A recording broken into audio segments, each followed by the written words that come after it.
Kyle Klingman, Director of the National Wrestling Hall of Fame Dan Gable Museum, and we're outside the National Wrestling Hall of Fame Dan Gable Museum in Waterloo, Iowa. I'm excited to take you through our organization and our museum, give you a tour. We're going to give you all things wrestling. Excited to get you in here. First thing you're going to see as we walk in is a larger-than-life mural that Rob Schamberger did for us. He's our official artist. He's also the official artist in residence for WWE. Iconic figures, you have Dan Gable on the top there, top right, Luthez, Dan Hodge, Kurt Angle, and then on the lower right-hand side, Adeline Gray, Jordan Burroughs, John Smith, and Cale Sanderson. Huge figures in our sport. You pan around here, we have a life-size mural of Abraham Lincoln wrestling Jack Armstrong in 1831 in New Salem. It was a pickup wrestling match, but it was crucial because a lot of people point to this as a possible turning point in Abraham Lincoln's life. There's dispute over who won the match, but either way they pointed to this as a turning point for him because he gained confidence because he stood up to the local town bully. So we like to document the history. And of course, as you come through here, there's a huge Dan Gable area. He was born and raised in Waterloo, Iowa. Went 64-0 at Waterloo West High School, and then went on to wrestle at Iowa State University. Won all of his matches through high school, all through college, and then he lost his last match in college, went 181-1. As you come over here, this is his Olympic uniform from the 1972 Munich Olympic Games.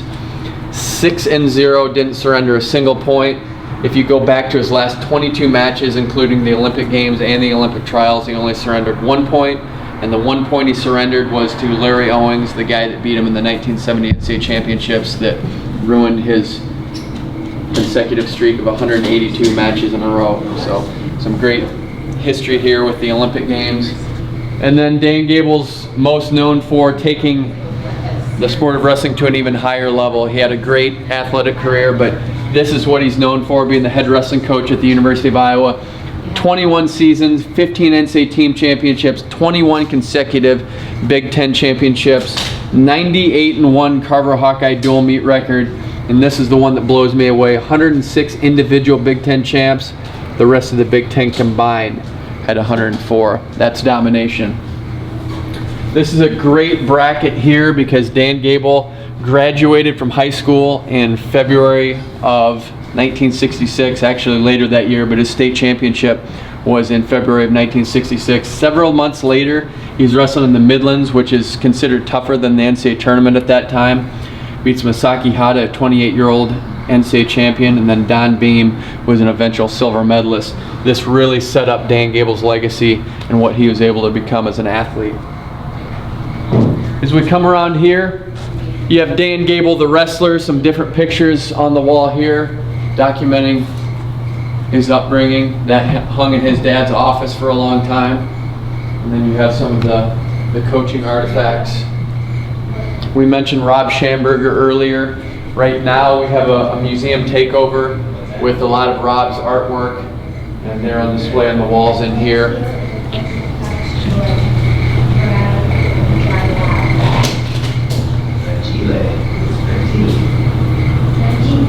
You'll come over here with me. This is one of my favorite displays. Kurt Angle, 1995 world champion, two-time NCAA champion, then won an Olympic gold medal in 1996. Team Angle singlet from when he was in professional wrestling. And then these shoes here, he wore at the 1992 NCAA championships. And so some different artifacts here within the display case. Kurt Angle, one of the greatest crossover stars, the only Olympic gold medalist to be in the WWE, and a huge name in professional wrestling and amateur wrestling. Only 11 people have won an NCAA championship, world championship, and Olympic championship, and Kurt Angle's one of those. Great piece here. This is signed by anyone who won a world championship or Olympic title. We even have a track athlete here in Billy Mills. Bob Mathias was a two-time decathlon champion. It's a little bit faded there, but anyone that has been to the museum and has that credential gets to sign that wall.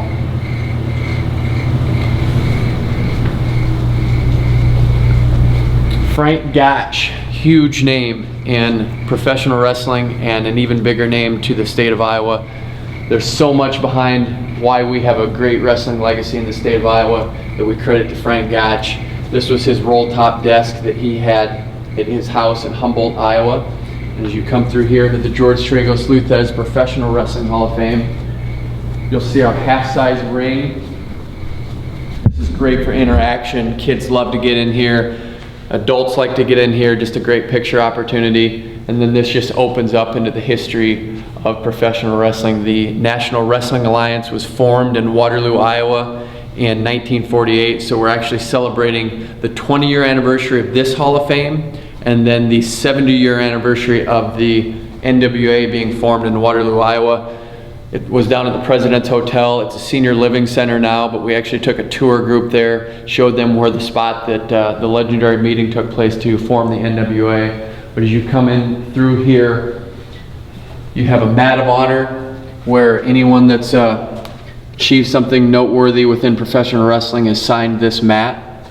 We just had some new additions, Booker T, Queen Sharmell, you had the Revival sign, Koji Miyamoto, last year's Chad Gable, Jason Jordan, so you can see some of the great names on the mat of honor. We mentioned Frank Gotch earlier. We'll point this out. Frank Gotch defended his world championship in 1911 at Comiskey Park in Chicago. 30,000 people showed up. And then if you want to see the blow up there, that's what professional wrestling looked like. It looks like an amateur wrestling match. That's a collar and elbow tie against George Hackenschmidt. And then on the opposite side over here, that is just a classic single leg takedown. And that's just a blow up of what it looked like at Comiskey Park in 1911. Ed Strangler Lewis's headlock machine is there. Frank Gotch's Mason sword. This is really where the history comes alive, and we have a lot of these great artifacts preserved here in the Hall of Fame. This head here is unique. This was featured on Mysteries at the Museum. We've actually had some people stop by and just want to see the head and check it out, so it's neat that we'd be able to have this unbelievable artifact here at the Gable Museum. And then just the history of some of the singlets that we have. Dr. Death Steve Williams, Bobby Manigoff, Bob Roop, and then you go into Nikita Koloff, Kurt Angle's singlet that he wore at the Olympic Games. Kurt Hennig has two singlets that he wore. He gave those both to us. Actually, his widow did, but those were given to us that Kurt Hennig wore his dad Larry's jacket right in the middle.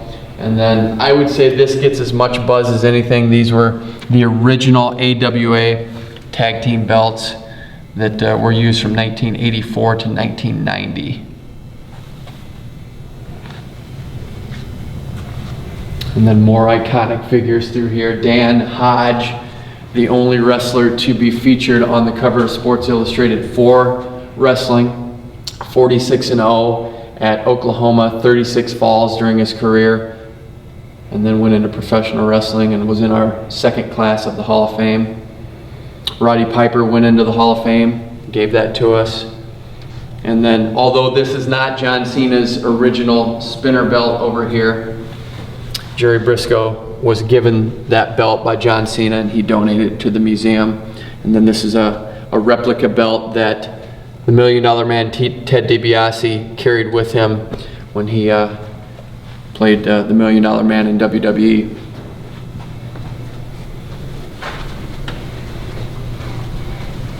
Of course, you can't have professional wrestling without some great posters. These were the promotional posters, just a variety throughout the years. This is really what professional wrestling is known for, how they promoted wrestling and got people out, especially before the major television era. This is how you let people know that there's a professional wrestling show in town. And then here, in case the legendary Jack Brisco, 1965 NCAA champion, went on to an iconic professional wrestling career. These were his in-ring boots that he wore.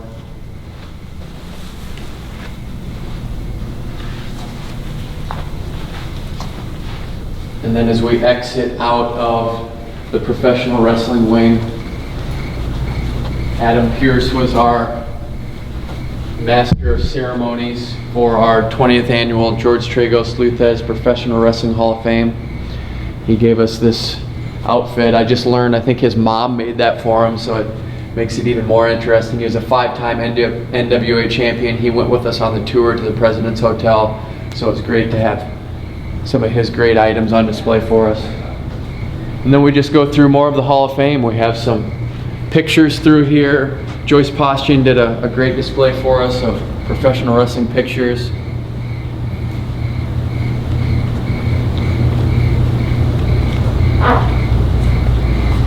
Some of the better pictures you're ever going to see in professional wrestling.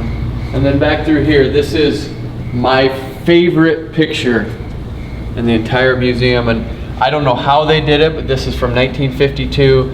You see the record-breaking attendance of 12,439. Probably $2 a ticket at that time, or an average. Somehow they get everyone to look back at the camera and just look at the changes. It's coat and ties, no one's carrying signs. It was just a prestigious event, just completely changed from what you see today. So this is professional wrestling in 1952, and just a great picture to capture what it looked like during that unique era of professional wrestling.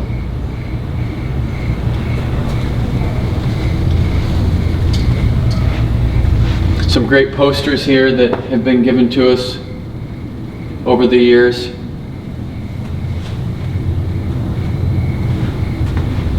And as we close out this tour, we talked about Rob Schamberger and his takeover for this weekend. These are all paintings throughout this room that Rob Schamberger completed over the course of his time as an artist. We were really proud to have those on display at the museum. And then this beautiful display here of Luthez's robe. Koji Miyamoto, who got our Jim Melby Award for wrestling historian and journalism. Some of the pictures that he's donated to us, a replica of Luthez's belt. And then John Pesick's robe over here.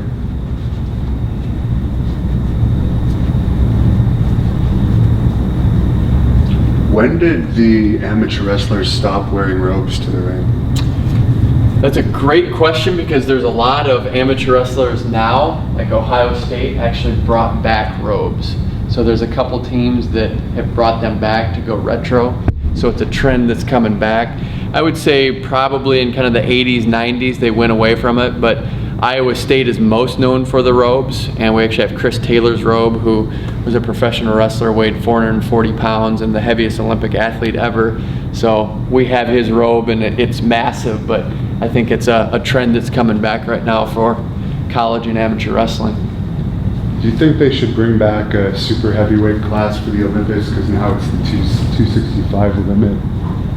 I don't actually. I think there's a lot of people that would like that. I just think that you have to set some sort of a limitation on that, just to, I don't want to say make it fair, but I just think, man, if you get up to 440 pounds, that just really gives I don't want to say an unfair advantage, because there have been people that have overcome that, but I just think it's nice to have that weight class, and we're sport based on weight classes, so it wouldn't be fair to a 125 pounder not to have a limitation. So I think there should be a weight class limit, and they do right now.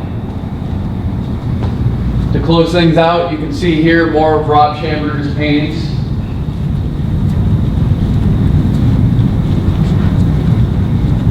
George Hackenschmidt closes things out. He was officially the first world champion.